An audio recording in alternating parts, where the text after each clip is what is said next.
Morning students, welcome to your Hindi class. आज हम हिंदी में पाठ 11 पढ़ेंगे जिसका नाम है काबुली वाला। तो काबुली वाला इस पाठ के अंदर उसे बताया गया है जो बाहर सामान बेचता था। तो जो बाहर से सामान बेचकर अपने परिवार को, घर को, संबंधियों को, मित्रों को छोड़कर विदेशों में सामान बेचने के लिए जाते हैं तो उन्हें अपने घर परिवार का त्याग करना पड़ता है। तो लोग उसे तरह तरह के नाम दे देते हैं। इसी तरह इस कहानी में इसे काबुली वाला नाम दिया गया है। मेरी 5 बरस की लड़की का नाम मिनी है जो बहुत बातूनी है। वह बिना बोले घड़ी भर भी नहीं रह सकती है। हर समय कुछ न कुछ बोलती ही रहती है। एक दिन वह सवेरे सवेरे ही बोली, बाबूजी, रामदयाल दरबान है ना, वह काक को कौवा कहता है। वह कुछ जानता नहीं है ना बाबूजी।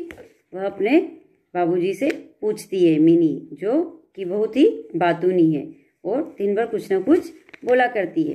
अभी मैंने इसका उत्तर नहीं दिया था कि उसने दूसरा प्रश्न कर दिया, बाबूजी, माँ तुम्हारी कौन लगती है? एक दिन मिनी कमरे में खेल रही थी। अचानक उसने खेल खेलना छोड़ा और दौड़ती हुई खिड़की के पास पहुंच गई।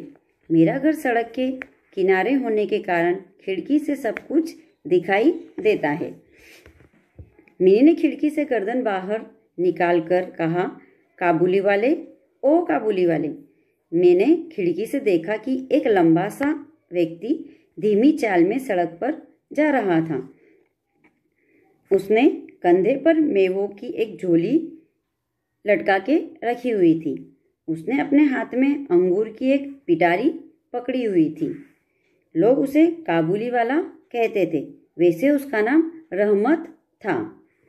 मिनी की काबुले वाले, ओ काबुली वाले की आवाज़ सुनकर उसने खिड़की की ओर देखा और मुस्कुराते हुए वापस हमारे मकान की ओर आने लगा।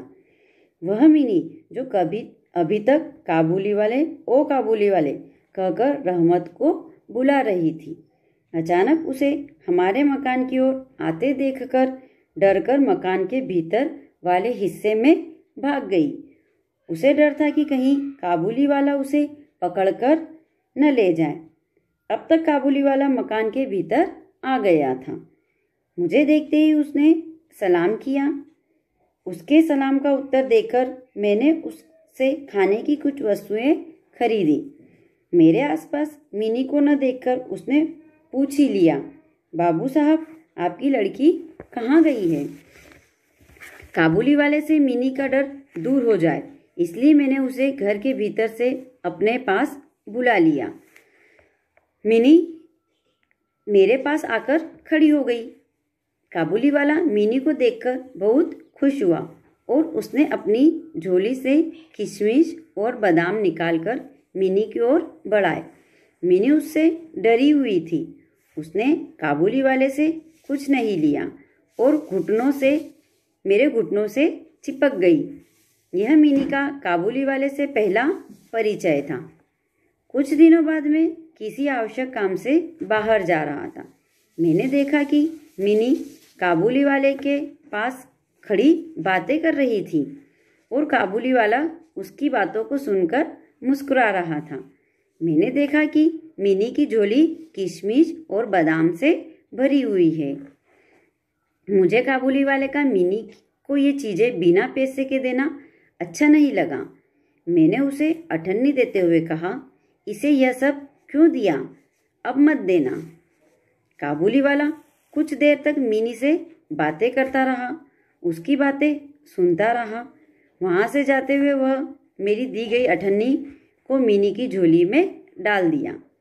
जब मैं वापस लौटा तो मैंने देखा कि मेरी पत्नी गुस्सा होकर मिनी को इस बात के लिए डांट रही थी कि उसने काबुली वाले से अठन्नी क्यों ले ली। अब काबुली वाला मेरे घर आता और मिनी को किशमिश और बादाम देता। मिनी भी काबुली वाले से घुल मिल गई थी। वह उससे खूब बातें करने लगी। मैं देखता कि दोनों के बीच ढेर सारी बातें हो रही है और दोनों एक दूसरे की बातों में खूब हंसते थे। जैसे ही काबुली वाला मेरे घर आता तो मिनी भागकर उसके पास पहुंच जाती थी और उससे पूछने लगती, काबुली वाले, ओ काबुली वाले, तुम्हारी झोली में क्या है? काबुली वाला हंसते हुए उत्तर देता, हाथी। उसके बाद वह मिनी को छेड़ते हुए कहता, तुम ससुराल कब जाओगी? मिनी काबुली वाले की नकल उतारते हुए कहती, तुम ससुराल कब जाओगे? इस पर काबुली वाला अपना घूंसा तानते हुए कहता, हम ससुर को मारेंगे। हर साल सर्दियों के अंत में काबुली वाला अपने देश चला जाता। काबुल जाने से पहले वह सबसे पैसा वसूलने में लगा रहता था। इसके बाद भी वह समय निकालकर एक बार मिनी से मिलने के लिए अवश्य ही आता था। एक दिन सवेरे सवेरे मैं अपने कमरे में बैठा कुछ काम कर रहा था। उसी समय मुझे शोर सुनाई दिया। शोर सुनकर मैं खिड़की के पास गया और देखा कि रहमत को 2 सिपाही बांधकर ले जा रहे हैं। रहमत के कुर्ते पर खून लगा हुआ था। दूसरे सिपाही ने एक हाथ से रहमत की बाह और दूसरे हाथ से खून से सना हुआ छुरा पकड़ा हुआ था। मुझे पता चला कि हमारे पड़ोस में रहने वाले एक व्यक्ति ने रहमत से एक चादर खरीदी थी और उस चादर की पूरी कीमत नहीं दी थी। रहमत को गुस्सा आ गया और दोनों में झगड़ा होने लगा। इसी झगड़े से रहमत ने उस व्यक्ति को छुरा मार दिया था और वह पकड़ा गया। शोर सुनकर मिनी भी घर से बाहर निकल आई और उसे चिल्लाने लगी, काबुली वाले, ओ काबुली वाले। मिनी को देखते ही रहमत का चेहरा खिल उठा। मिनी ने आते ही उससे पूछा, तुम ससुराल कब जाओगे? रहमत हंसते हुए बोला, हाँ, ससुराल ही तो जा रहा हूँ। इसके बाद वह सिपाहियों के साथ आगे चला गया। बाद में पता चला कि उसे छुरा चलाने के अपराध में 8 साल की सजा हो गई। धीरे धीरे मिनी बड़ी हो गई और वह रहमत को भूल गई थी। रहमत सामान बेचने का काम करता था, लेकिन जब वह विदेश वापस अपने घर जाने की सोचता तो वह सबसे पैसे ले लेता था। लेकिन एक व्यक्ति ने उसको धोखा दिया और वह सामान की कीमत नहीं दे रहा था। तो रहमत को गुस्सा आया तो उसने उसको चाकू मार दिया था। तो पुलिस ने उसको पकड़ लिया था। जब मिनी उससे पूछती, कहाँ जा रहे हो ससुराल? तो वो हंस के बोलता, हाँ, ससुराल ही तो जा रहा हूँ। ध्यान से फिर मिनी भी धीरे धीरे बड़ी हो गई थी, क्योंकि उसको 8 साल की सजा हो गई थी। आज मिनी का विवाह है। वह शादी के लायक हो चुकी थी और उसका विवाह हो रहा था। घर में लोग आ जा रहे थे। मैंने अपने कमरे में बैठा खर्च का हिसाब किताब लिख रहा था। उसके जो मिनी के बाबूजी थे वह कमरे में बैठे बैठे विवाह का हिसाब किताब लिख रहे थे। इतने में देखा कि रहमत आया और सलाम करके एक और खड़ा हो गया। पहले तो मैं उसे पहचान नहीं सका। उसे देखते हुए समय बीत गया था। आज उसके पास उसकी झोली और पोटली भी नहीं थी। उसके चेहरे पर पहले वाली खुशी भी गायब थी। ध्यान से देखने पर पता चला, अरे यह तो रहमत है। मैंने रहमत से पूछा, क्यों रहमत, कब आए? कल शाम ही जेल से छूटा हूँ, उसने बताया। मैं अपने काम में लगा हुआ था, इसलिए उससे कहा, आज हमारे घर में एक ज़रूरी काम है, मैं उसमें लगा हुआ हूँ, आज तुम जाओ फिर आना। मेरी बातें सुनकर रहमत उदास हो गया और वापस जाने के लिए मुड़ा। दरवाजे के पास जाकर वह रुका और मुझसे पूछा, जरा बच्ची को नहीं देख सकता क्या?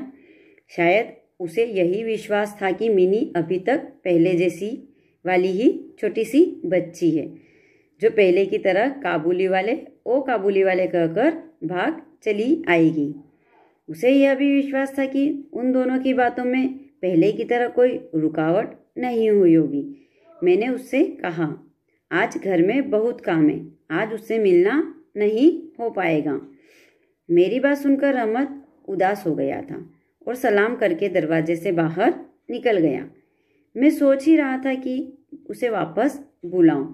इतने में ही वापस लौट आया और एक पैकेट देते हुए बोला, यह थोड़ा सा मेवा बच्ची के लिए लाया हूँ, उसे दे दीजिएगा।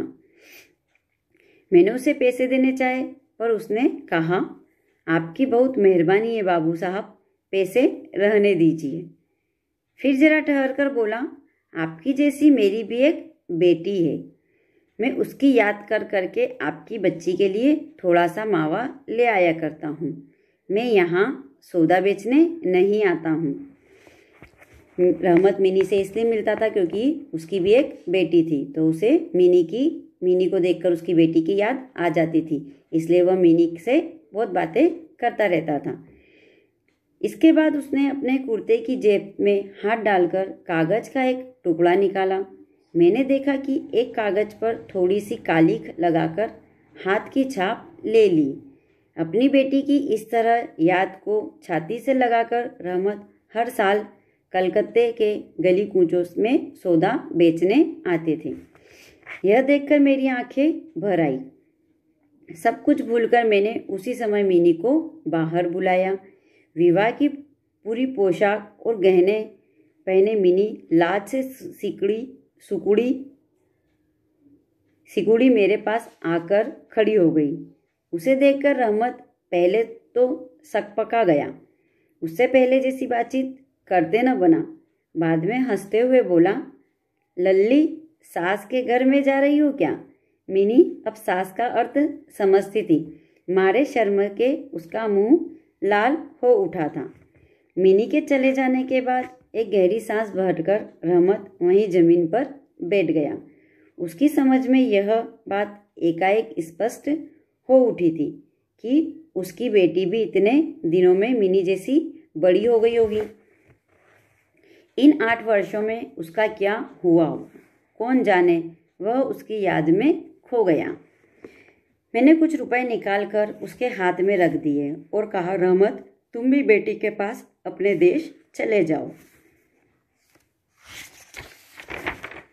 तो रहमत को वह बाबूजी उसके मिनी के बाबूजी उसको पैसे देते हुए कहते हैं कि तुम भी अपनी बेटी से मिलकर आ जाओ, क्योंकि बहुत साल हो गए थे। वह एक तो सामान नौकरी करने के लिए बाहर आया हुआ था और फिर उसके बाद वह 8 साल तक जेल चला गया था। तो वो मिनी से सिर्फ इसलिए मिलने के लिए आता था क्योंकि उसकी बेटी भी मिनी के जैसी ही थी और इतनी ही बड़ी थी। तो मिनी को देखकर उसे अपनी बेटी को याद आती थी, तो वह मिनी से मिल लिया करता था। जो विदेशों से आ जाते हैं, अपने घर परिवार को छोड़कर कमाने के लिए आ जाते हैं, तो उनको बहुत दुख होता है कि वह अपने परिवार वालों को नहीं देख पाते हैं। तो इस कहानी में इसलिए इस व्यक्ति को काबुली वाला कहा गया है। तो ये पाठ आप अच्छे से ध्यान से देखेंगे और समझेंगे। ठीक है, बाय।